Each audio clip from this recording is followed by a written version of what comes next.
Hi, in today's video, going to learn about this simple strategy. So this simple strategy is similar to one I had posted earlier on, but this one is a little bit better and you can actually use it on boom and crash indices. But in today's video, we're going to try it out on boom and crash 300. Okay, so I'm going to choose crash. So I'm going to choose boom 500 and I'm going to click on chart. Alright, so this is boom 500 and the first thing you have to do is to go into the 1 minute time frame. So this strategy works based on the 1 minute time frame. So let me just do that. Cool. This is now the 1 minute time frame.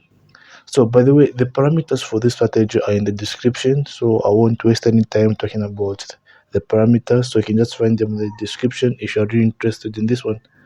So now this strategy is very simple and straightforward. Okay, yeah, so let's begin.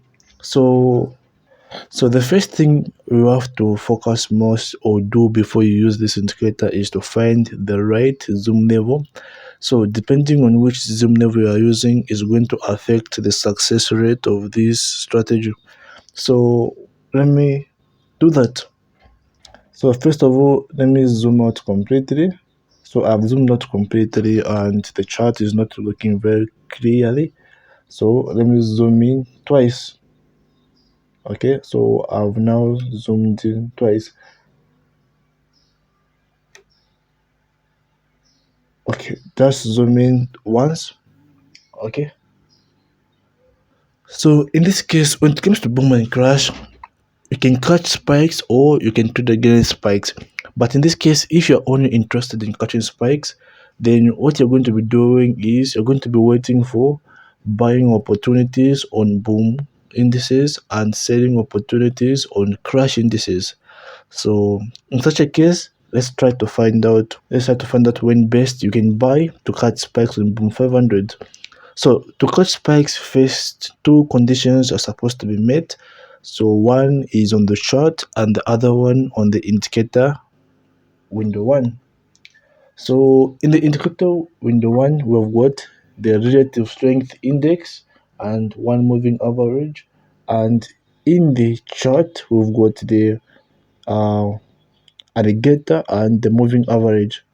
Okay, so what you need to focus most is, if you did not know about boom and crash, that if there's a spike, usually more spikes follow.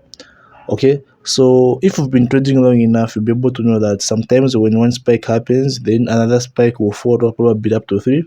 So this strategy can actually help you to catch those spikes that follow after those initial spikes. So in such a case, what you have to do is simply wait for the red line. So to make things simple, simply follow that. The red line, wait for it crosses the blue line. So in such a case, for example, at this place, when the red line crossed the blue line, there was a spike, and two or three more spikes followed. So even here, when the red line crossed the blue line, there was one spike and another spike followed. Even here, when there's one spike, another spike followed. But before you place a trade after a spike, okay, you need to confirm in the indicator window one. So what you have to do is simply make sure that the moving average in the relative strength index, okay, has to be above the line. So this point over here is supposed to be 0.0. If it's not 0, then it has to be 50. No, yeah, this one has to be 50. Yeah. So these are the conditions you're supposed to meet.